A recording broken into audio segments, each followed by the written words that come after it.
यूं तो जाति व्यवस्था भारतीय समाज का एक प्रमुख अंग है। अब इस पर बहुत सारी डिस्प्यूट, बहुत सारे डिबेट्स होते हैं कि क्या कास्ट सिस्टम आज के टाइम पे भी रिलीवेंट है या फिर नहीं। हालांकि वो एक अलग मुद्दा हुआ, उस सब के बारे में आप सब लोगों के विचार अलग अलग हो सकते हैं। लेकिन क्या ये कास्ट सिस्टम इंडियन रेलवे के अंदर भी है, और है तो किस तरह से है, और क्यों नहीं ये होना चाहिए। इसके बारे में संसद में अभी एक मुद्दा उठा, संसद की एक समिति ने इस पूरे मुद्दे को उठाया। आप सब लोग जानते हैं इस भारत के अंदर जो हमारा समाज है, हमारे समाज के अंदर जो जाति व्यवस्था है, इस जाति व्यवस्था में जो उच्च जाति के लोग हैं उनको कुछ विशेष अधिकार मिलते हैं, कुछ विशेष सुविधाएं मिलती हैं। जबकि उसी टाइम पर हम बात करें जो निम्न जाति के लोग हैं, उन लोगों को शायद वो सुविधाएं नहीं मिलती, केवल इसलिए क्योंकि उनका एक निम्न जाति के अंदर उन लोगों का जन्म हुआ है। और कुछ इसी प्रकार का एक जो डिवीजन है, वो डिवीजन हमारे इंडियन रेलवे के अंदर भी पाया जाता है।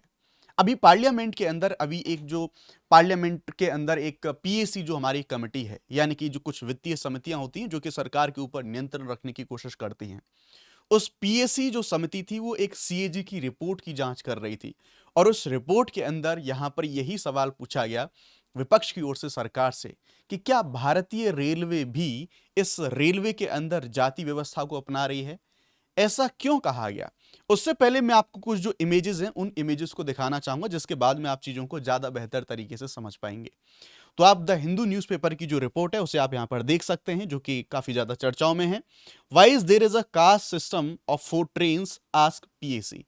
पब्लिक अकाउंट कमेटी दरअसल एक संसद की समिति होती है जो कि सरकार के ऊपर नियंत्रण रखती है, सरकार की जिम्मेदारी तय करती है। उसी समिति ने अब सरकार से यह सवाल पूछा है। आइए जानते हैं, लेकिन पहले आप इन इमेजेस पर नजर डालिए। आप कुछ जो प्रीमियम ट्रेन्स हैं उनको अपनी स्क्रीन पर देख पा रहे होंगे। और स्पेशली हम बात करें तो जो हमारा वंदे भारत है, राजधानी जैसी ट्रेन है, और बहुत सारी ऐसी रेल हैं जिनमें हम देखेंगे जिनमें कुछ विशेष सुविधाएं दी जाती हैं। अब आप ये भी कहेंगे कि साहब इनमें विशेष सुविधाएं इसलिए दी जाती हैं बिकॉज इनमें पैसा ज्यादा लगता है इनकी टिकट। ठीक है, बिल्कुल माना, लेकिन किस हद तक। आप उस चीज को भी आप यहां पर देखिए, प्रीमियम, एकदम साफ सुविधा, एकदम सफाई, हाइजीन, सब कुछ। जो कपड़े या फिर जो कंबल दिए जाते हैं, जो बेडशीट्स दी जाती हैं, वो लिनन का अच्छा धागा, समय से धुली हुई, वैसी सारी चीजें मिलती हैं। लेकिन जो भारत का आम नागरिक जिस रेल के अंदर ट्रेवल करता है, उसकी समस्या को आप यहां पर देखिए।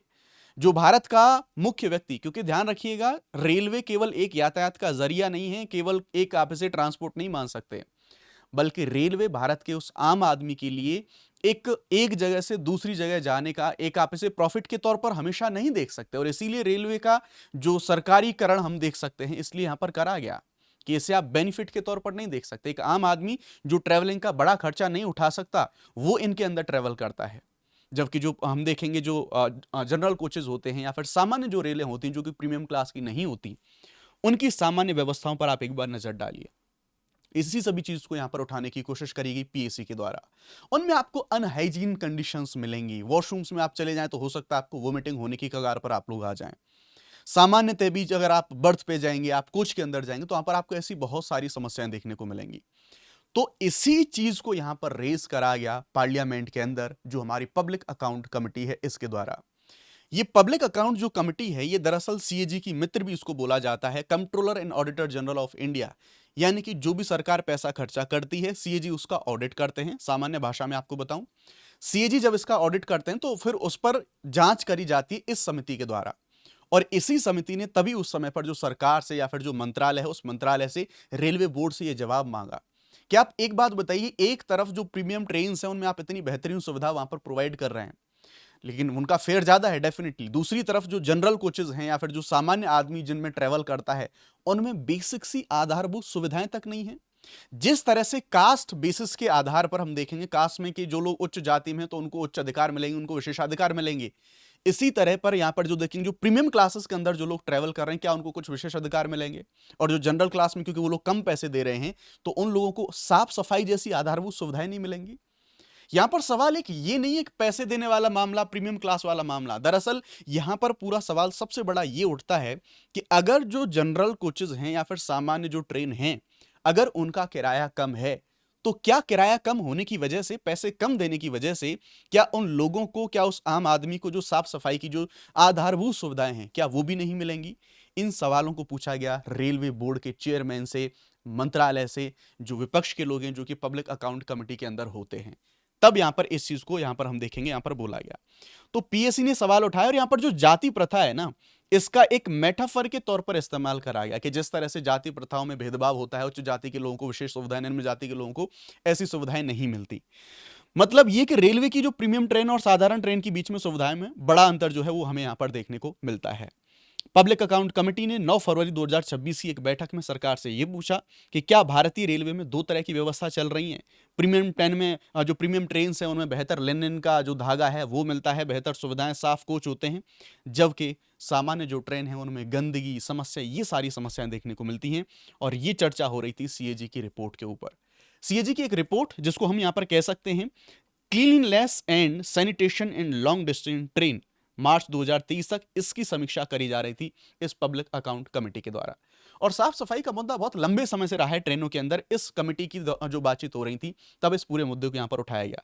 रेलवे बोर्ड ने इस चीज को स्वीकार किया कि सही बात है, जो लॉन्ग रूट की ट्रेन हैं उनके अंदर समस्या है, लेकिन रेलवे बोर्ड ने अपनी सीमाएं कुछ गिनाई कि भाई हम भी मजबूर हैं, हम क्या कर सकते हैं। तो रेलवे बोर्ड ने इस चीज को स्वीकार करा कि स्टाफ की बहुत ज्यादा कमी है, हमारे पास स्टाफ कम है। दूसरा, स्टॉपेजेस जो सीमित ठहराव हैं, बजट की कमी, क्योंकि लंबी दूरी की ट्रेन उसे आप जल्दी जल्दी नहीं रोक सकते, अदरवाइज टाइम बढ़ जाएगा उसका। तो हम देखेंगे यहां पर बजट नहीं है उनके पास, ये रोते रहते हैं। ये रोजाना 1.75 करोड़ से ज्यादा यात्री हैं, उनका दबाव रहता है। और इतनी सारे जो स्टेशन हैं, उन्होंने बताया कि सफाई के लिए हम लोग क्विक वाटरिंग स्टेशन हैं वो शुरू किए गए हैं स्पेशल में लंबी दूरी की ट्रेन की। लेकिन स्टिल ये सारे जो रेलवे बोर्ड के द्वारा जवाब दिए गए, पीएससी ने इन सभी जवाबों को खारिज कर दिया और बोले यार ये साफ सफाई स्वच्छता ये आज का मुद्दा नहीं है, बहुत लंबे समय से सारी समस्याएं चलती आ रही हैं, आप लोग कर क्या रहे हो। इन सभी चीजों को खारिज कर दिया। और यहां पर उन्होंने कुछ समाधानों के बारे में बात करी कि ये समस्याएं कोई नहीं है, कुछ समाधान होने चाहिए।